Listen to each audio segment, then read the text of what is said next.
Hello दोस्तों, आप लोग कैसे हो? आई होप कि आप लोग अच्छे होंगे। आज हम लोग क्लास 10 प्रश्नावली 1.1 देखिए दोस्तों, प्रश्नावली 1.1 मैथ स्टार्ट करने जा रहे हैं ना। बेसिक से एकदम शुरू से स्टार्ट करेंगे। चलिए स्टार्ट करते हैं। देखिए दोस्तों, पहला क्वेश्चन है आप लोगों का। देखिए यहाँ पे दोस्तों पहला क्वेश्चन है कि निम्नलिखित, देखिए दोस्तों निम्नलिखित संख्याओं का अभाज्य, देखिए दोस्तों यहाँ पर ध्यान दीजिए, अभाज्य गुणनखंडों के गुणनफल के रूप में व्यक्त कीजिए। अभाज्य गुणनखंडों को गुणनफल के रूप में व्यक्त करना है ना दोस्तों। किस रूप में? अभाज्य रूप में। अब यहाँ पर सबसे पहले अभाज्य का मतलब समझेंगे कि अभाज्य गुणनखंड किसे कहते हैं, है ना दोस्तों। हम लोग क्या समझेंगे? अभाज्य, है ना दोस्तों। अभाज्य गुणनखंड के बारे में सबसे पहले हम लोग समझेंगे, है ना। अभाज्य गुणनखंड क्या होता है? देखिए दोस्तों, हमने एक वीडियो में टोटल नंबर सिस्टम के बारे में बता दिया है ना। उसमें बताया है कि अभाज्य संख्या किसे कहते हैं। हमने उसमें बताया है कि अभाज्य संख्या किसे कहते हैं। देखिए दोस्तों, अभाज्य संख्या किसे कहते हैं? अभाज्य संख्या उसे कहते हैं जिसका मैक्सिमम 2 फैक्टर हो, है ना दोस्तों। देखिए, जिसका मैक्सिमम 2 फैक्टर होगा। कितने? 2 फैक्टर, है ना। जिसका मैक्सिमम 2 फैक्टर होगा उसे अभाज्य संख्या कहते हैं, है ना। एक तो एक होता है और एक स्वयं होता है। जिसका मैक्सिमम 2 फैक्टर होता है, एक तो एक होता है, एक स्वयं होता है, वैसी संख्याओं को अभाज्य संख्या कहते हैं, है ना दोस्तों। जैसे में देखिए दोस्तों, जैसे में आप 2, 3, है ना दोस्तों, 2, 3 आप ले सकते हैं, 5, है ना, 7, है ना दोस्तों। 7 के बाद आप 11 भी ले सकते हैं, है ना। 11 ले सकते हैं, है ना। 13 ले सकते हैं, है ना। 17 ले सकते हैं। ऐसे अनंत तक आप ले सकते हैं। अब देखिए दोस्तों, जो भी हम संख्याएं लिखे हैं इसका मैक्सिमम 2 ही गुणनखंड होंगे, मैक्सिमम 2 गुणनखंड। अब 2 का एक तो एक होगा, है ना, और एक 2 का 2 स्वयं होगा। वैसे ही 3 का 1 होगा और एक 3 स्वयं होगा, 3 से 3 ही, है ना। एक 5 का 1 होगा और 5 होगा। इस तरह 7 का 1 होगा और 7 होगा, है ना दोस्तों। लेकिन अगर हम 9 के ले रहे हैं तो 9 का 1 तो होगा ना दोस्तों। अब 1 के अलावा 9 का 3 भी तो होगा, 3 से भी तो कट जाएगा और 9 से कटेगा ही, है ना। तो इसका देख रहे हैं कि आपका मैक्सिमम फैक्टर आपका 3 चल जा रहा है ना। 1, 2, 3।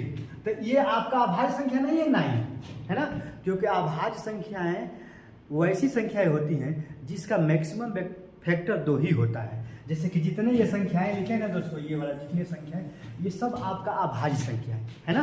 क्योंकि इसका मैक्सिमम फैक्टर 2 है। जैसे कि आप 2 कर लेंगे तो 1, 2 फैक्टर हुआ। 3 का 1 3, 5 का 1 5, 7 का 1 7, ऐसे 11 के लेंगे तो 1 और 11, है ना। तो अभाज्य संख्या किसे कहते हैं दोस्तों? आई होप कि आप लोग समझ गए होंगे, है ना। अगर अभी भी नहीं समझ में आया होगा अभाज्य संख्या के बारे में तो हम एक वीडियो बनाए हुए हैं, उस वीडियो को जाकर आप लोग देख लीजिएगा, है ना दोस्तों। तो ये सवाल कह रहा है कि जो हमें व्यक्त करना है ना, ये किस हमें अभाज्य गुणनखंड के रूप में व्यक्त करना है। किस गुणनखंड के रूप में? अभाज्य गुणनखंड के रूप में। तो अभाज्य गुणनखंड सर आप लोगों को अभी हम बताए ही हैं। जैसे कि पहला सवाल है ना दोस्तों, देखिए पहला सवाल जैसे क्या है 140, है ना दोस्तों, 140, है ना। तो इसको अभाज्य गुणनखंड के रूप में अगर आप व्यक्त करेंगे, है ना, तो 2 से घटाइए 2, क्योंकि 2 एक अभाज्य गुणनखंड है ना। 2 एक अभाज्य संख्या है। 2 क्या है? एक अभाज्य संख्या है। तो 2 से कटाएंगे, 2 7 14, इतना आ गया ना। भाग करिए, फिर यहाँ पर 2 से भाग करिए। जब 2 से इसको भाग करेंगे तो ये कितना जाएगा? 35 हो जाएगा, है ना दोस्तों।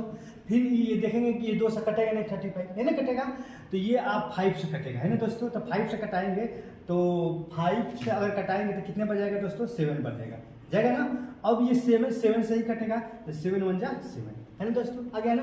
तो आप देख रहे हैं कि 140 को जब आप अभाज्य गुणनखंड के रूप में फैक्टर किए हैं तो कितना आया? देखिए दोस्तों, 2 गुणे 2, है ना, 2 गुणे 2, 2 बार एक 5 आया है ना, 5 आया है, एक क्या आया? 7 आया, आ गया ना दोस्तों।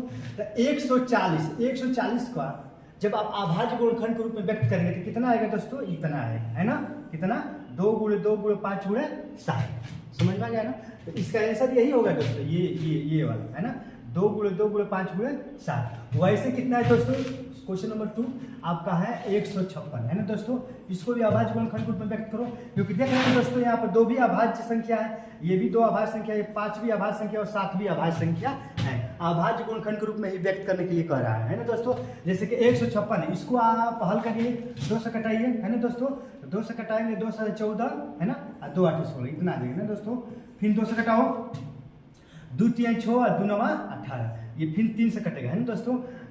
3 एकम में 3, तिथि लिखे 9, ये 13 तो 13 से कटेगा, क्यों? क्योंकि 13 एक अभाज्य संख्या है ना दोस्तों।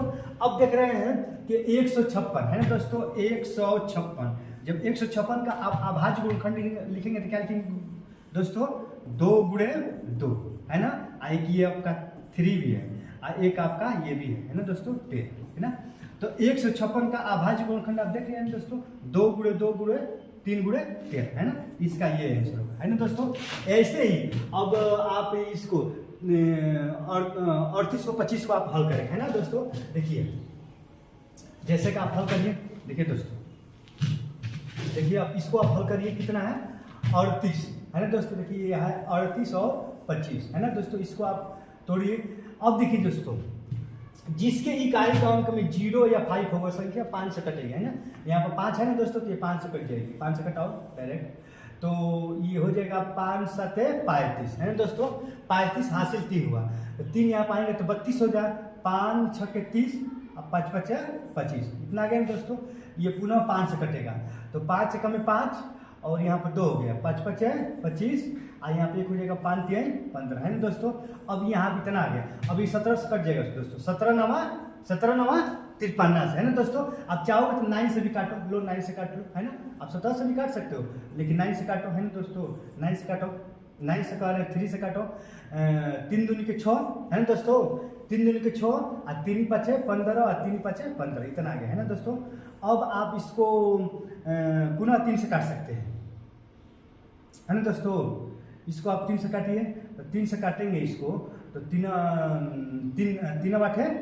24 और 3 5 15 है ना दोस्तों, इतना आ गया। अब आप इसको 17 से 5 से काटिए, 5 से भी कट जाएगा है ना, 5 से भी कट जाएगा। देखिए दोस्तों हम गड़बड़ा दिए है ना, शुरू से ही आप 5 से ही काटिए। देखिए दोस्तों क्या है आपका 3 8 2 5, इसको काटिए है ना। इसको आप 5 से काटिए है ना, क्योंकि जिसके इकाई का अंक में 5 हो संख्या 5 से कट जाएगी। इसको जब आप 5 से काटेंगे तो 5 7 35 है ना, 35 और 3 35 3 38, 5 6 30 5 5 25 है ना दोस्तों। पुनः 5 से काटिए, 5 से कम 5 है ना 2, तो 5 5 25 हो गया ना दोस्तों 25 और 5 3 15 इतना आ गया है ना दोस्तों। ये अब किन से कटेगा? ये आपका 3 से कट जाएगा, 3 5 15 3 एकम में 3 इतना आ गया दोस्तों। अब ये पुनः 3 से कट जाएगा, 3 एकम में 3 3 7 21 और ये 17 एकम में 17 है ना दोस्तों। तो आपका 38 और 25 का जब अभाज्य गुणनखंड के रूप में व्यक्त करेंगे तो आप क्या लिखेंगे? आप लिखेंगे 5 गुणे 5 है ना, और 3 गुणे 3 गुणे 3 और गुणे 70 है ना दोस्तों। इसका ये आंसर हुआ है ना। बाकी सवाल सब आप लोग हल करना है ना, इसको और इसको, इन दोनों को आप लोग हल करना है ना दोस्तों। अब चलिए अब हम अगला क्वेश्चन में बढ़ते हैं है ना। देखिए दोस्तों अगला क्वेश्चन ये है आपका, ये वाला। देखिए दोस्तों अगला क्वेश्चन आपका ये है,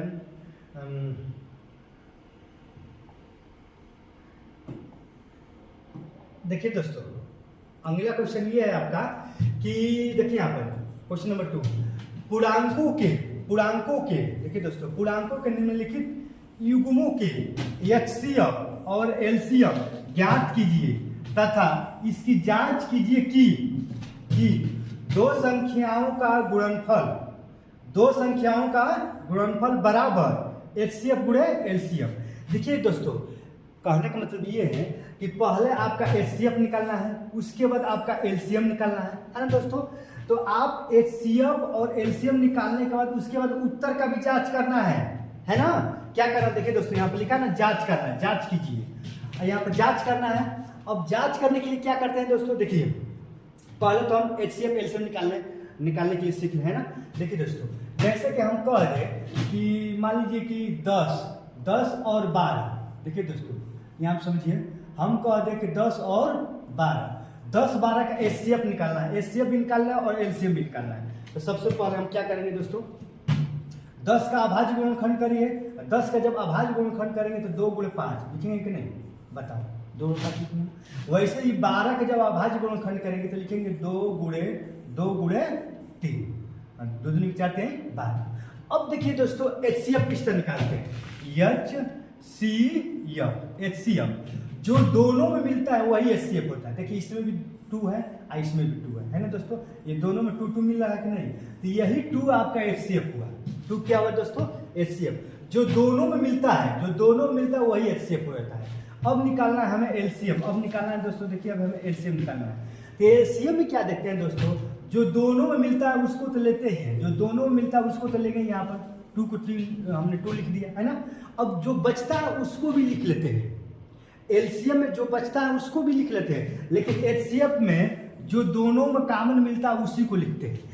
इसमें जो दोनों में मिलता है उसको तो लिखते ही हैं, अब बाकी जो बच जाता है उसको भी लिख देते हैं। अब क्या बचा, यहाँ पर 2 बचा, यहाँ 2 को भी लिखो है ना, 3 बचा 3 को भी लिखो, 5 बचा 5 को भी लिखो, ठीक है ना। तो यहाँ पे देखिए 2 दूनी के 4, 4 3 12, 12 5 7। देखिए दोस्तों ये 60 आ गया इसका, है ना।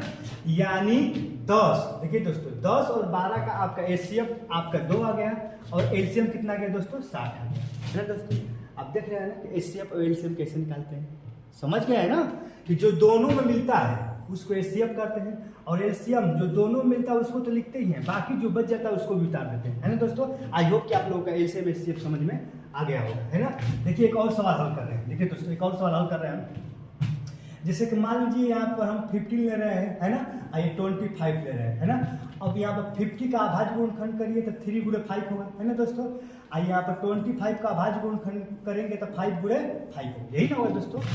अब यहाँ पर एचसीएफ निकालना, एचसीएफ। देखिए दोस्तों एचसीएफ जो दोनों में कॉमन मिलता है वही होता है, तो 5 दोनों में मिल रहा है, हो गया। अब हमें निकालना है एलसीएम। देखिए दोस्तों एलसीएम जो दोनों में कॉमन मिला उसको तो लिखेंगे ही, और जो बाकी जो बच जाता है उसको भी लिखते हैं। क्या बचा है, 3 बचा है ना, तो यहाँ पर 3 को लिखेंगे। और देखिए दोस्तों यहाँ पर 3 को लिखेंगे गुणा के रूप में 3, और क्या बच गया दोस्तों, ये 5 बचा है ना, तो 5 भी लिखेंगे, है ना। जो बचता है उसको भी लिख लेते हैं। अब इसे गुणा करो तो 5 3 15, 15 5 75, है ना दोस्तों। यानी 15 और 25 का जो एचसीएफ है वो तो केवल 5 होगा, केवल 5 होगा, लेकिन एलसीएम आपका 75 होगा, है ना दोस्तों। तो आई होप कि आप लोग एलसीएम समझ गए होंगे, है ना। और अगर आप लोग को नहीं समझ में आया होगा तो कमेंट करिएगा, एक अच्छा सा वीडियो बनाकर आप लोगों को बता देंगे। अब चलिए हम लोग सीधे अपने प्रश्न पर चलते हैं, है ना। अब प्रश्न क्या है दोस्तों, देखो देखिए दोस्तों प्रश्न क्या है ना। प्रश्न यही है दोस्तों, देखिए थोड़ा सा और इसको नीचे कर दें, है ना दोस्तों, तभी तुम लोग को समझ में आएगा, है ना।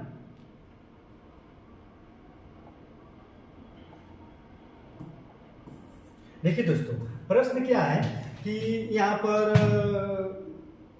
देखिए यहाँ पर है दोस्तों देखिए यहाँ पर 26 है और क्या है दोस्तों 91 है ना। तो 26 91 देखिए दोस्तों पहला क्वेश्चन ये है कि यहाँ पर देखिए दोस्तों, है ना, 26 और क्या है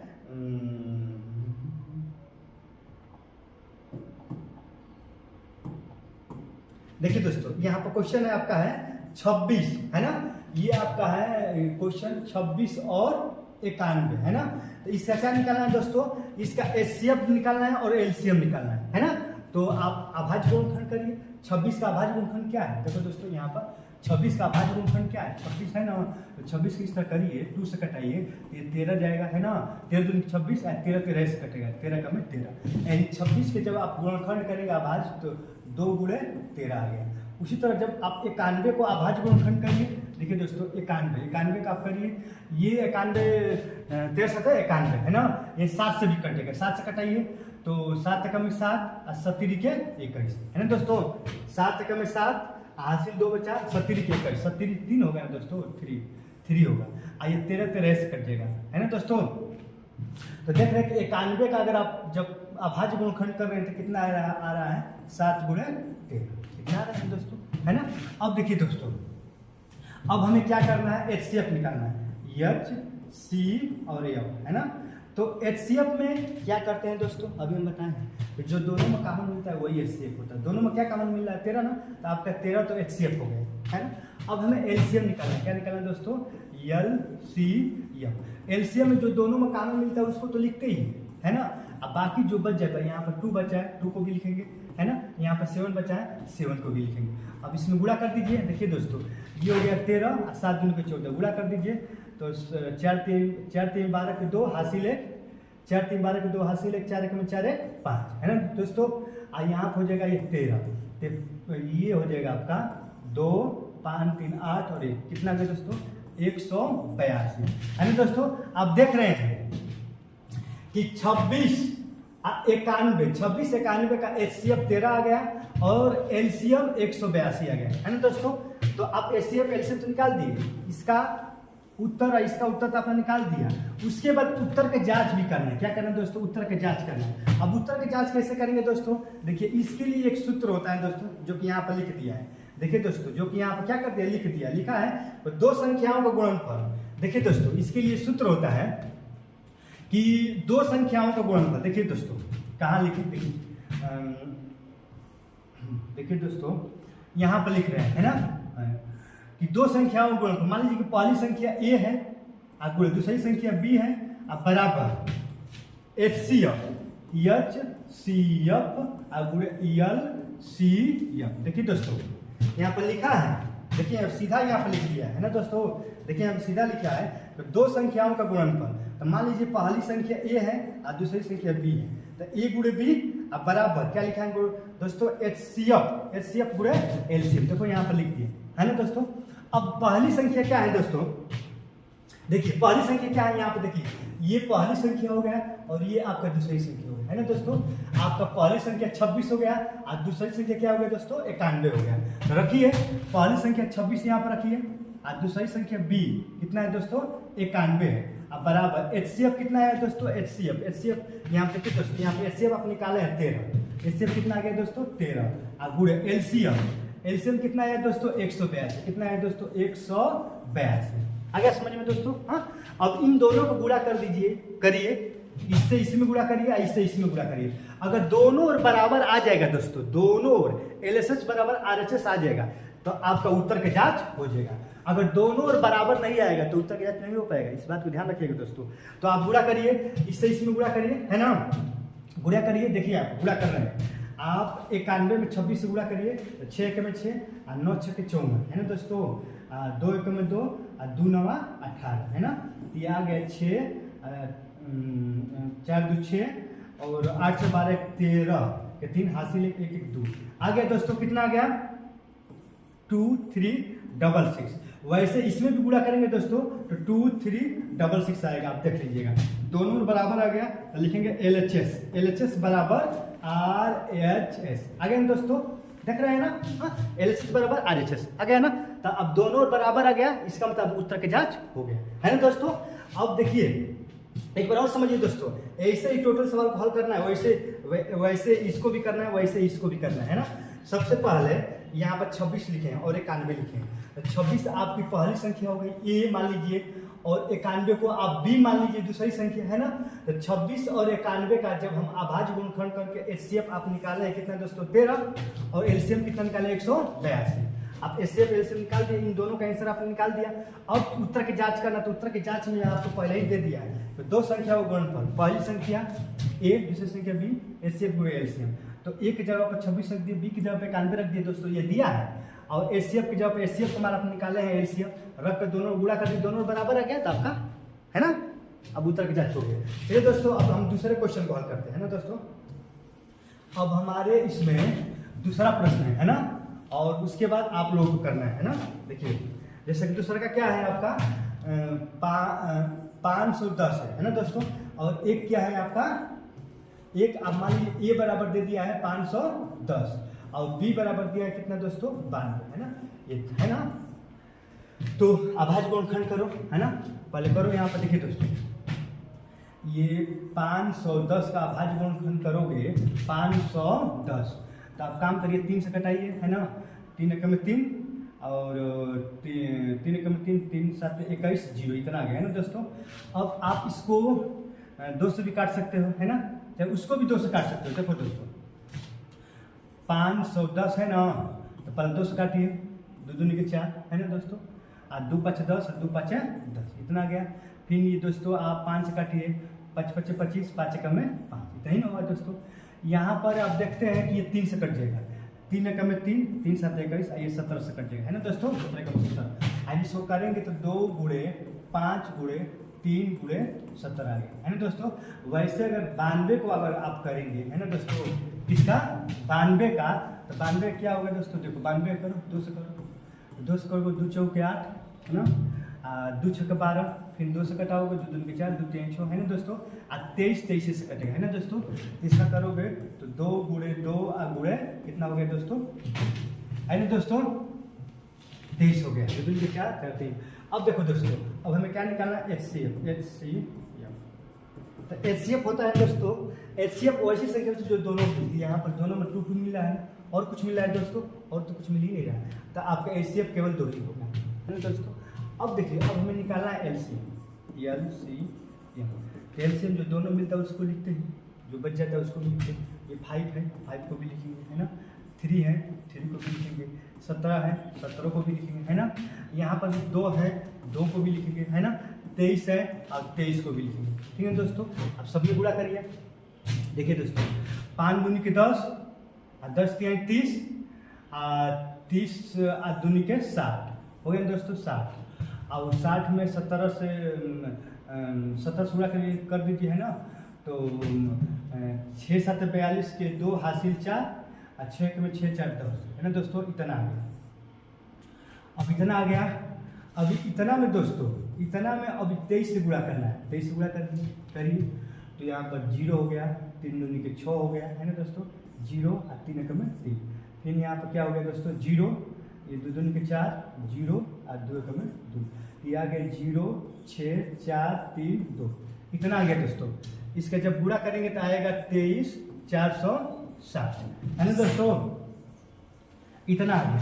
अब देख रहे हैं कि 510 92 का HCF केवल 2 आ रहा है ना, लेकिन इसका LCM निकाल रहे हैं तो कितना आ रहा है, 23 460 आ रहा है ना, इतना आ रहा है। अब आपने HCF निकाल दिया और LCM निकाल दिया, है ना दोस्तों।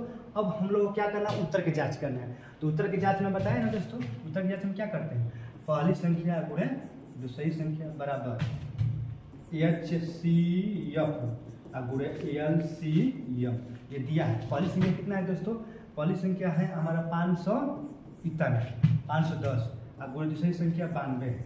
HCF कितना है, केवल दोस्तों 2 आया है ना, और गुणे LCM कितना है दोस्तों, 23 4 0, इतना है ना।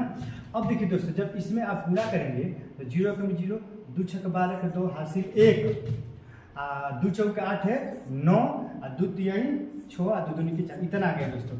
वैसे इसमें भी गुणा करेंगे तो इतना ही आएगा, है ना, इतना ही आएगा। आप देख लीजिए गुणा करके, है ना, देख रहे हैं दोनों बराबर आ गया कि नहीं, यानी LHS बराबर RHS, है ना। आपका उत्तर के जांच में समझ रहे हैं दोस्तों, कैसे हम सवाल कर रहे हैं ना। वैसे आपका केवल एक सवाल रह गया, देखिए दोस्तों, अब इसको मिटा रहे हैं, है ना। अब लास्ट सवाल है ये वाला, लास्ट सवाल ये है दोस्तों, इसको आप लोग हल कर रहे हैं, होमवर्क दे रहे हैं, है ना दोस्तों। अब चलिए हम लोग क्वेश्चन नंबर 3 पे चल रहे हैं, है ना दोस्तों, क्वेश्चन नंबर 3 पे चल रहे हैं ना। देखिए क्वेश्चन नंबर 3 आपका क्या कह रहा है, देखिए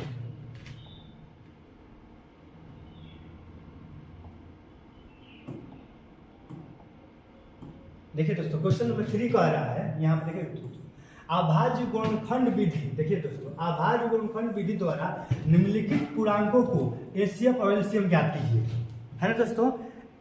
HCF और LCM निकालना है ना, और वो भी कौन, अभाज्य गुणनखंड द्वारा। ये तो आसान है, आप HCF LCM निकालना नहीं जानते हैं, अभी हम बताए हैं। जैसे कि देखिए दोस्तों, पहला हम निकाल दे रहे हैं, है ना, क्या है आपका, पहला आपका है दोस्तों, कहाँ निकाले, पहला है आपका दोस्तों, ये आपका है, देखिए दोस्तों, ये आपका है 12।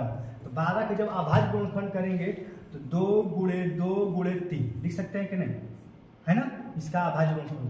वैसे ही आपका 15 है ना, तो 15 के जब अभाज्य गुणनखंड करेंगे तो आप 3 गुणे 5 लिखेंगे, है ना दोस्तों, है ना। और क्या है, 21 है, तो जब 21 का अभाज्य गुणनखंड करेंगे आप तो आप लिख देंगे 3 गुणे 7, है ना दोस्तों। अब देखिए यहाँ पर 15 सॉरी 12, 15 और 21 का आपने अभाज्य गुणनखंड कर लिया। अब क्या निकालना है दोस्तों, एचसीएफ निकालना है। अब निकालिए HCF। एचसीएफ मतलब जो तीनों मिलता है, देख रहे हैं दोस्तों, इसमें भी 3 है, इसमें भी 3 है और इसमें भी 3 है, दोनों में है, तीनों में है कि नहीं 3 तो 3 आपका एचसीएफ होगा, क्योंकि तीनों में जो मिलता है इसमें 3 है ना, तो जो तीनों मिलेगा वही एचसीएफ होगा। अब किसी में 2 होगा, जिसमें दोनों मिलेगा वही एचसीएफ होगा, किसी में 4 होगा तो चारों में जो मिलेगा वही एचसीएफ होगा। समझ रहे हैं दोस्तों? तो यहाँ पर इसमें भी 3 है, इसमें भी 3 है, इसमें भी 3 है, तो आपका 3 क्या हो गया दोस्तों, एचसीएफ हो गया इस प्रश्न का। अब हमें निकालना है क्या दोस्तों, हमें निकालना है एलसीएम, LCM। तो एलसीएम जो दोनों मिलता है, जो तीनों मिल रहा है वो तो लिखेंगे, तीनों में क्या मिल रहा है 3, इसको लिखेंगे। बाकी क्या बच गया देखिए दोस्तों, यहाँ पर 2 है, 2 को भी लिखेंगे, ये भी 2 है, इसको भी लिखेंगे, है ना दोस्तों। अब यहाँ पर देखिए दोस्तों ये 5 है, तो इस 5 को भी लिखेंगे, और यहाँ पर क्या है दोस्तों 7 है, इस 7 को भी लिखेंगे, है ना। अब पूरा कर दीजिए। देखिए दोस्तों 3 दूनी के 6 है ना, और 6 दूनी के 12, 12 5 7 है ना, 60 6 7 42 आ गया आपका इतना, है ना दोस्तों। देखिए आपका आ गया एलसीएम, कितना आ गया 420 आ गया। एलसीएम कितना आ गया दोस्तों 420। आप देख रहे हैं दोस्तों कि आपका ये प्रश्न है 12, 15, 21 का एचसीएफ कितना आ गया दोस्तों 3 आ गया, है ना। यहाँ पर निकाला कि नहीं एचसीएफ 3, और इसी का एलसीएम कितना आ गया दोस्तों, एलसीएम आ गया 420। कितना आ गया दोस्तों 420, है ना दोस्तों। आप देख रहे हैं ना। अब चलिए दोस्तों, है ना, अब हम लोग इसको मिटा रहे हैं दोस्तों, मिटा देना। अब यहाँ पर देखिए दोस्तों, अब देखिए दोस्तों, अब यहाँ पर प्रश्न क्वेश्चन नंबर 2 है ना, 17, 23 और 29 है ना। अब यहाँ पर इसका एचसीएफ निकालिए। देखिए 17 है, 17 का जब आप फैक्टर करेंगे, 17 खुद ही 17 अभाज्य संख्या है, तो आप इसका तो फैक्टर होगा नहीं, मैक्सिमम 2 ही ना फैक्टर होते हैं अभाज्य संख्या का। 17 का लिख देंगे 1 गुणे 17, है ना। अब यहाँ पर 23 है, 23 भी आपका अभाज्य संख्या है, तो अभाज्य संख्या केवल 2 ही गुणनखंड होते हैं, एक तो 1 होता है, एक स्वयं होता है, तो 23 को भी 1 गुणे 23 ही लिखेंगे, है ना। अब 29 भी अभाज्य गुणनखंड है, तो 29 को भी हम क्या लिखेंगे दोस्तों, 29 को भी लिखेंगे 1 गुणे 29, है ना, क्योंकि अभाज्य संख्या है कि केवल 2 ही फैक्टर होता है, एक तो 1 होता है और एक स्वयं होती है। अब हमें निकालना है क्या दोस्तों, एचसीएफ निकालना, HCF। अब तीनों में क्या मिल रहा है दोस्तों, देख रहे हैं कि तीनों में 1 मिल रहा है कि नहीं, इसमें भी 1 है, इसमें भी 1 है, इसमें भी 1 है, तो 1 आपका एचसीएफ हो गया। 1 क्या हो गया दोस्तों, एचसीएफ हो गया। अब हमें निकालना है एलसीएम, एलसीएम निकालना है दोस्तों। तो जो तीनों मिलता है उसको तो लिखते ही हैं, जो तीनों मिलता है उसको तो लिखेंगे ही, 1 मिल रहा है तो 1 लिखेंगे ही, बाकी जो बचता है उसको भी लिख लेते हैं। तो यहाँ पर 17 है तो 17 लिखेंगे, है ना दोस्तों। और यहाँ पर 23 है तो 23 को लिख देंगे, और यहाँ पर 29 है दोस्तों, 29 को लिख देंगे, है ना दोस्तों। अब यहाँ पर देखिए 1 में 17 से गुणा कर दीजिए, 17 में 23 से, 23 में 29 से गुणा करने के बाद जो आएगा वही दोस्तों आपका क्या हो जाएगा, एलसीएम होगा। आप गुणा तो कर लेंगे ना, हाँ। तो समझ रहे हैं ना कि यहाँ पे देखिए ये भी एक अभाज्य संख्या है, ये भी अभाज्य संख्या और ये भी अभाज्य संख्या है। अभाज्य संख्या के मैक्सिमम 2 ही फैक्टर होते हैं, एक तो 1 होता है और एक स्वयं होता है। तो देखिए कि 17 का 1 होगा और 17 होगा, 23 का 1 होगा और 23 होगा, 29 का 1 होगा और 29 होगा, है ना। अब जो तीनों में मिलता है वो आपका एचसीएफ हो जाता है, और जो तीनों में मिलता है उसको तो लेते ही हैं एलसीएम में, और बाकी जो बच जाता है उसको भी क्या कर लेते हैं, है ना, यहाँ पर उतार लेते हैं। अब इसका गुणा कर देंगे तो आपका एलसीएम है ना दोस्तों। आई होप कि आपको एलसीएम और एचसीएफ समझ में आ रहा होगा। अब ये तो आसान है दोस्तों, ये तो आप लोग हल कर लेंगे ना दोस्तों। अब हम लोग चलिए दोस्तों, अब हम लोग क्वेश्चन नंबर 4 पर चल रहे हैं। कौन सा दोस्तों, क्वेश्चन नंबर 4। अब देखिए दोस्तों क्वेश्चन नंबर 4 बहुत मस्त, देखिए यहाँ पर क्वेश्चन नंबर 4 कह रहा है कि एचसीएफ, देखिए दोस्तों 306 और 657 का एचसीएफ, देखिए दोस्तों एचसीएफ कितना दे दिया है 9, एचसीएफ दे दिया है, और एलसीएम पूछ रहा है 306 और 657 का एलसीएम पूछ रहा है ना दोस्तों। और 2 संख्या, एक संख्या ए हो गया और ये संख्या बी हो गई, है ना। आपके क्या निकालना है दोस्तों, एलसीएम ज्ञात करना। देखिए यहाँ पर तो अभी आप इससे पहले एक सूत्र आपको सवाल में हम बताए थे, इसमें दिया था ये वाला दोस्तों, कि पहली संख्या गुणे दूसरी संख्या बराबर HCF और गुणे LCF, अभी बताया गया था ना, हाँ। तो लिखिए, देखिए अभी सवाल हल कर रहे हैं क्वेश्चन नंबर 4 को। पहली संख्या कितना है दोस्तों 306, गुणे दूसरी संख्या कितना है दोस्तों 657 है ना, बराबर एचसीएफ कितना दिया दोस्तों 9 दिया, कितना दिया दोस्तों 9 गुणे यल सी और एम, यही निकालना है दोस्तों। अब इधर आएगा ये 9 को जब इधर करेंगे तो बटम आएगा ना दोस्तों, इसको बटम कर दिए। देखिए दोस्तों ये आ गया आपका 306 गुणे 657 बटा 9, इधर क्या हो गया दोस्तों यल सी और एम, यही नहीं बचेगा दोस्तों। अब इस 9 से भाग कर दीजिए। देखिए अब 3 से कटाइए, तितली के 9, 3 एक में 3 0 और 3 2 के 6, इतना आ गया दोस्तों। अब आप 3 से फिर कटा दीजिए, 3 से कटाएंगे 3 एक में 3 ये तितली के 9 और 3 चौके 12, कितना आ गया दोस्तों ये 34 आ गया। देखिए दोस्तों 34 है ना, ये आ गया यहाँ पर, ये 3 से कट जाएगा तो आ जाएगा 34 गुणे 600 कितना हो गया 57, ये क्या हो गया आपका एल सी। देखिए दोस्तों ये आपका एल सी एम, यही एलसीएम है। अब चाहे तो आप इसको गुणा कर दीजिए, किसमें गुणा करना है 600, देखिए दोस्तों 657 में किससे गुणा करना है 34 से गुणा करना है, करिए 7 चौक 28 के 8 हासिल 2, 5 चौक 20 20 2 22 के 2 हासिल 2, 6 चौक 24 25 26 हो गया है ना दोस्तों, और 3 7 21 के 1 हासिल 2 है ना दोस्तों, 3 5 15 15 2 17 के 7 हासिल 1, 3 6 18 1 19 है ना दोस्तों, आएगा 8 और यहाँ पर हो गया 3, 6 6 12 1 13 के 3 हासिल 1, 9 3 12 के 2 हासिल 1 1 1 2, यानी आ गए दोस्तों। जब आप इससे इसमें गुणा करेंगे तो आएगा 22, कितना आएगा दोस्तों, आएगा दोस्तों 22 33 8, ये क्या आ गया दोस्तों एल सी एम है ना दोस्तों। देखिए आ गया आपका एलसीएम, एलसीएम कितना आ गया दोस्तों, जब आप 34 में 657 है ना 657 से जब आप गुणा करेंगे तो आएगा 22,338 आएगा, यही आपका एलसीएम हुआ है ना दोस्तों। तो आई होप कि आप लोग क्वेश्चन नंबर 4 भी समझ गए होंगे है ना दोस्तों। अब चलिए हम लोग क्वेश्चन नंबर उस पर चल रहे हैं, किस पे चल रहे हैं, क्वेश्चन नंबर 6 पे चल रहे हैं है ना दोस्तों, क्वेश्चन नंबर 6 पे चल रहे हैं। अब देखिए दोस्तों क्वेश्चन नंबर 6 क्या कह रहा है, नहीं 6 नहीं 5 पर है ना, कह रहा है कि जांच कीजिए कि क्या किसी प्राकृतिक संख्या n के लिए संख्या 6 पर n शून्य पर समाप्त होगा। आप शून्य पर समाप्त नहीं होगा, क्यों नहीं होगा, देखिए दोस्तों ये कह रहा है कि बताइए कि जो 6 पर जो n है वो कभी शून्य पर समाप्त होगा, शून्य पर क्या होगा, शून्य पर समाप्त होगा, ये कह रहा है। तो आप लिखेंगे शून्य पर समाप्त नहीं होगा, क्यों नहीं होगा, क्योंकि देखिए यहाँ पर जहां यहाँ पर लिखा है कि n क्या है, n एक प्राकृतिक संख्या है।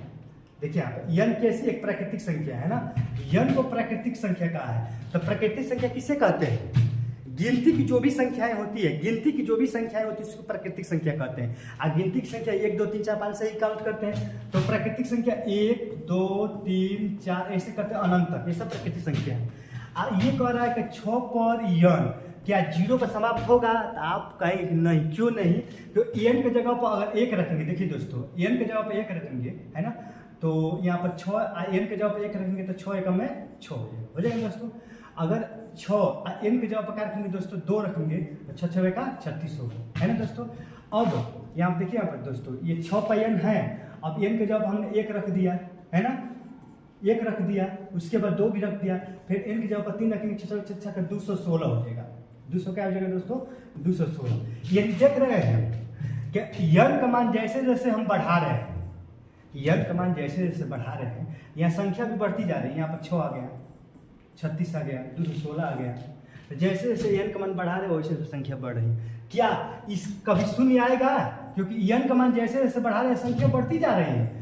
ये तो कह रहा है कि शून्य पर समाप्त होगा, क्या कभी शून्य पर समाप्त हो सकता है, नहीं ना हो सकता है। तो आप लिखेंगे कि 6 पर n संख्या कभी शून्य पर समाप्त नहीं होगी, क्योंकि जब n एक प्राकृतिक संख्या है तो इसका मान लगातार बढ़ता ही जाएगा है ना, कभी शून्य पर समाप्त नहीं होगा। अब यहाँ पर आप लोगों को बता दिया ना क्यों नहीं होगा दोस्तों, बस यही लिख देना है, हो गया आपका। अब दोस्तों आई होप कि आपको ये भी समझ में आ गया होगा, है ना। शून्य पर समाप्त नहीं होगा। क्यों नहीं होगा? क्योंकि n के जगह पर जब आप 1 2 3 4 5 सब रखते जाएंगे तो पहले 6 आएगा, 36 आएगा, 216 आएगा, इसका मान बढ़ते जा रहा है। आइए शून्य पर कह समाप्त। शून्य पर कहाँ समाप्त हो रहा है? जब इसका मान बढ़ता जा रहा है। शून्य पर कभी समाप्ति नहीं होगा, है ना दोस्तों। आई होप कि आपको समझ में आ गया होगा। अब चलिए हम लोग क्वेश्चन नंबर 6 पे चलते हैं, है ना। Question number 6। अब क्वेश्चन नंबर 6 कह रहा है दोस्तों कि 7 गुणे 11 गुणे 13 अब प्लस 13 और 7 गुणे 6 गुणे 5 गुणे 4 गुणे 3 गुणे 2 गुणे 1 प्लस 5 भाज्य संख्या है। भाज्य संख्या है तो क्यों है? क्यों है बताना है। देखिए दोस्तों, इससे पहले आपको जानना चाहिए कि भाज्य संख्या किसे कहते हैं। भाज्य संख्या उसे कहते हैं जिसका फैक्टर 2 से अधिक हो।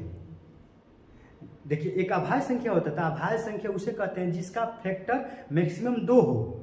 लेकिन एक होता है भाज्य संख्या। भाज्य संख्या उसे कहते हैं जिसका जो फैक्टर है, गुणनखंड है, 2 से अधिक हो। जहां 2 से अधिक आ जाएगा इसका फैक्टर तो भाज्य संख्या हो जाएगा। तो यहाँ कहा है, ये कह रहा है कि क्यों होगा भाज्य संख्या?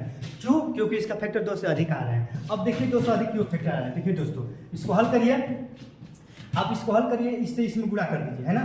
तो 11 7 77 हो गया। अब आप 77 में किससे गुणा करना है दोस्तों? 13 से गुणा करना है ना। तो 70 के 21 के 1 हासिल 2 और 70 के 21 22 23, है ना दोस्तों। यहाँ पर 77 से गुणा कर देंगे तो इतना आएगा 1 7 3 10 के जी हासिल 7 2 1 10, इतना आ गया दोस्तों। आप इसमें कितना जोड़ेंगे दोस्तों? 13 जोड़ेंगे, है ना। तो जब इसको आप गुणा करके जोड़ेंगे तो कितना आएगा आपका? 0 1 1 यहाँ पर 4 आ जाएगा, इतना आएगा, है ना दोस्तों। जब इसका फैक्टर करेंगे तो इतना आएगा, है ना, इतना आएगा। अब इसको इस तरह इसको फैक्टर करिए, है ना। तो देखिए यहाँ पर 2 एकम 2 2 3 6 6 में का 24, है ना दोस्तों। कितना हो गया? 24। और 5 6 के 30 और 30 और 7 70 के 210। तो 210 में हमें 24 से गुणा करना है दोस्तों। गुणा करें, है ना। तो 0 और 4 एकम में 4 और 4 दूनी के 8। और यहाँ पर देखिए दोस्तों, ये हो गया आपका 0 और यहाँ पर 2 एकम में 2 और 2 दूनी के 4। 0 4 8 10 के 0 हासिल है, ये हो गया 5। तो दोस्तों जब इसमें आप गुणा किए हैं तो आ गया है 5 0 इतना, है ना, और प्लस 5, तो ये इतना आ गया दोस्तों, है ना। अभी आ रहे हैं दोस्तों, कोई आया है, ठीक है।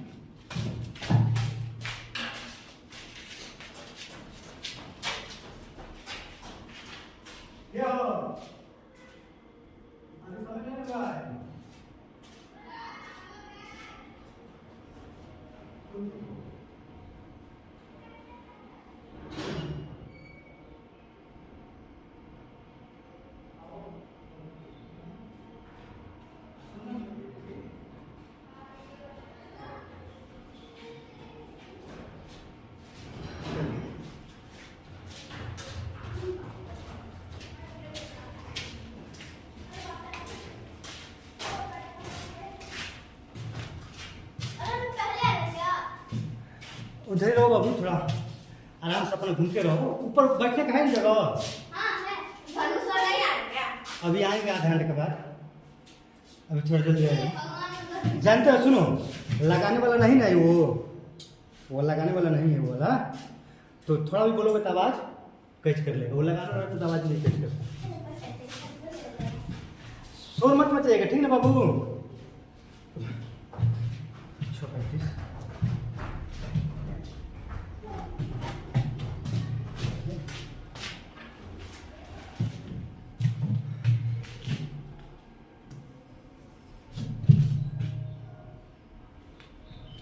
6 7 6 5 30 30 गुणे 70 के 21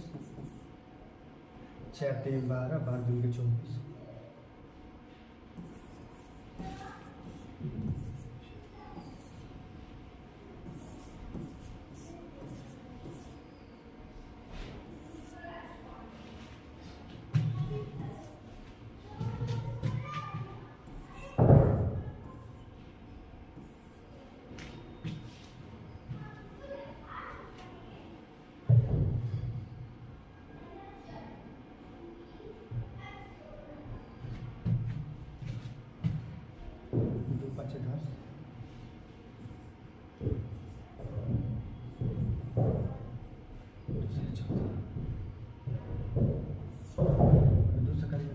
10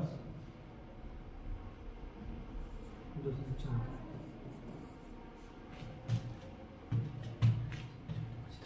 इसको फैक्टर करेंगे 5 गुणे 5 बटा 0 15 45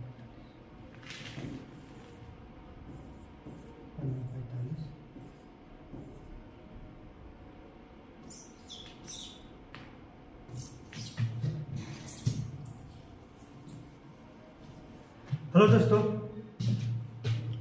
दोस्तों देखिए अब हम लोग चलते हैं क्वेश्चन नंबर 6 में, है ना दोस्तों। देखिए अब हम लोग चल रहे हैं क्वेश्चन नंबर 6 में, है ना। देखिए क्वेश्चन नंबर 6 यही है कि इतना इतना सब है ना दोस्तों, अभाज्य संख्या। अब देखिए जब आपने इसको गुणा किया तो कितना आया, 1014 आया, 1014 आया, है ना। तो 1014 को आप ये भी तो लिख सकते हैं, है ना, 507 गुणे 2 भी लिख सकते हो ना, है ना। वैसे इसको जब आप गुणा करोगे सबको, इस 5 को जोड़ोगे, ये लिखोगे 50 और 45, है ना। तो 50 45 का जब भी आप फैक्टर करोगे तो यहाँ पर लिखोगे 5 गुणे, है ना, 1 0 0 और 9, है। जब इसका फैक्टर करोगे कितना आएगा। अब देखिए दोस्तों इसका 1 से भी तो गुणा कर सकते हो, कोई दिक्कत नहीं होगा। इसको 1 से भी गुणा कर सकते हो, कोई दिक्कत होगा, बताओ। नहीं होगा। तो आप देख रहे हैं कि जब इसमें आपने इसको गुणा करके जोड़ा है, सबको गुणा करके 5 को जोड़ा है, तो इसका देखिए 2 से अधिक फैक्टर आ जा रहा है। एक आ ही रहा है, एक 507 आ रहा है, एक 2 आ जा रहा है। इसका भी एक आ रहा है, एक 5 आ रहा है, एक 1009 आ रहा है। यानी देख रहे हैं कि 2 से अधिक फैक्टर आ रहा है, यानी इसमें भी 3 आ जा रहा है, इसमें भी 3 आ जा रहा है ना। 3 से अधिक भी आएंगे फैक्टर। हाँ तो अब बताओ, हम बताए ना कि जिसका फैक्टर 2 से अधिक होगा वो भाज्य संख्या होगा, जिसका फैक्टर 2 से अधिक आएगा वो संख्या भाज्य संख्या होगी। तो 2 से अधिक फैक्टर आ रहे हैं ना दोस्तों, यहाँ पर भी 3 आ जा रहा है, यहाँ पर भी 3 आ जा रहा है। ये संख्या क्या हो जाएगी, आपका भाज्य संख्या होगी, है ना दोस्तों। कैसी संख्या होगी, भाज्य संख्या होगी। अब देखिए दोस्तों, अब हम लोग चलते हैं क्वेश्चन नंबर लास्ट। अब क्वेश्चन नंबर 7 में चल रहे हैं, है ना दोस्तों। अब क्वेश्चन नंबर 7 क्या कह रहा है दोस्तों, देखिए क्वेश्चन नंबर 7 क्या कह रहा है, प्रणाम सर। देखिए दोस्तों क्वेश्चन नंबर 7 क्या कह रहा है, ये आप समझिए, है ना। क्वेश्चन नंबर 7 कह रहा है कि देखिए दोस्तों किसी खेल के मैदान के चारों ओर एक वृत्ताकार पथ है ना। किसी खेल के मैदान के चारों ओर एक वृत्ताकार पथ है। इस मैदान का एक चक्कर लगाने में सोनिया को 18 मिनट लगते हैं, जबकि इसी मैदान का एक चक्कर लगाने में रवि को 12 मिनट लगता है। मान लीजिए वे दोनों एक ही स्थान और एक ही समय पर चलना प्रारंभ करके एक ही दिशा में चलते हैं, तो कितने समय बाद वे पुनः प्रारंभिक स्थान पर मिलेंगे। देखिए दोस्तों ये सब ताम झाम बिना मतलब का है, कुछ नहीं है। जब भी इस टाइप का सवाल आता है ना दोस्तों, जैसे कि यहाँ पे एक वृत्त है ना, वृत्ताकार पथ आ जाता है। कभी कभी दोस्तों देखिए वृत्ताकार पथ आता है, कभी कभी घंटी वाला आ जाता है कि 4 घंटी है, इतने सेकंड का अंतराल बजी है, तो बाद में कितने सेकंड के बाद बजेगी। कभी ट्रैफिक सिग्नल वाले आ जाते हैं, कभी ट्रैफिक और सिग्नल वाले आ जाते हैं प्रश्न, है ना दोस्तों। तो ट्रैफिक सिग्नल देखिए, जहां पर ऐसे सवाल आए, इस टाइप के सवाल, सीधा एलसीएम निकालना है। क्या निकालना है दोस्तों, क्या निकालना है, एलसीएम, सीधा एलसीएम निकालना, और कुछ नहीं करना है। ये इस टाइप के जहां पर भी सवाल आ जाएंगे, जैसे कि वृत्ताकार पथ वाले आ जाएंगे, एक वो आते हैं ट्रैफिक वाला आते हैं, है ना, और 4 घंटी वाला आता है कि 4 घंटे इतने सेकंड के अंतराल में बजते हैं। ये वो सब इस टाइप के, जहाँ इस टाइप का जैसे भी प्रश्न आएगा उसका एलसीएम निकालेगा। अब एलसीएम क्या निकाला, देखिए दोस्तों यहाँ पर क्या दिया है, यहाँ पर दिया है आपका 12 और एक क्या दिया है दोस्तों 18। तो 12 और 18 का आप एलसीएम निकालिए, है ना। तो 12 18 की जब एलसीएम निकालेंगे तो आप फैक्टर करिए, तो 12 का अभाज्य गुणनखंड का फैक्टर करिए, तो 12 का 2 गुणे 2 और गुणे 3 होगा ना दोस्तों। वैसे 18 का जब फैक्टर करेंगे तो 2 गुणे 3 होगा, यही ना होगा। दूनी के 4 नहीं दोस्तों, देखिए आप गड़बड़ा रहे हैं ना। यहाँ होगा 18 का 2 और गुणे 3 2 3 6, ठीक तो लिखे ना दोस्तों, है ना। 2 3 6 अच्छा 3 18, ठीक है ना। अब इसका एलसीएम निकालना है, क्या निकालना है, एलसीएम निकालना है। तो एलसीएम में क्या होता है दोस्तों, जो दोनों में मिलता है उसको तो लिखते ही है। तो दोनों में क्या मिल रहा है दोस्तों, यहाँ पर भी 2 मिल रहा है, यहाँ पर भी 3 मिल रहा है। तो 2 को भी लिखेंगे और 3 को भी लिखेंगे, है ना दोस्तों। अब ये 2 नहीं ना मिल रहा है, इस 2 को भी लिखेंगे, ये 3 नहीं ना मिल रहा है, इसको भी लिखेंगे। जो नहीं मिलता उसको भी तो लिखते हैं दोस्तों, है ना। अब सबको गुणा कर दीजिए, 2 तिहाई 6, है ना दोस्तों। और 6 दूनी के 12 और बढ़ के 36, कितना आ गया दोस्तों 36, यानी 36 मिनट। 36 मिनट का आ गया दोस्तों इसका आंसर रहेगा। इस टाइप के जहाँ पर भी प्रश्न आते हैं, जैसे एक वृत्ताकार पथ पर घंटी वाले भी आते हैं कि 4 घंटी या इतने सेकंड का अंतराल बजते हैं तो कितने सेकंड के बाद पुनः बजेगी, या एक ट्रैफिक वाला आता है। इस टाइप के सवाल जहाँ पर मिलेगा उसका एलसीएम ही निकालना है। और एलसीएम निकालने के लिए आपको हम बताए हैं, इसका एलसीएम कितना आ गया 12 और 18, 12-18 का एलसीएम कितना गया दोस्तों, 12-18 का एलसीएम आ गया 36 मिनट। यही आपका आंसर होगा।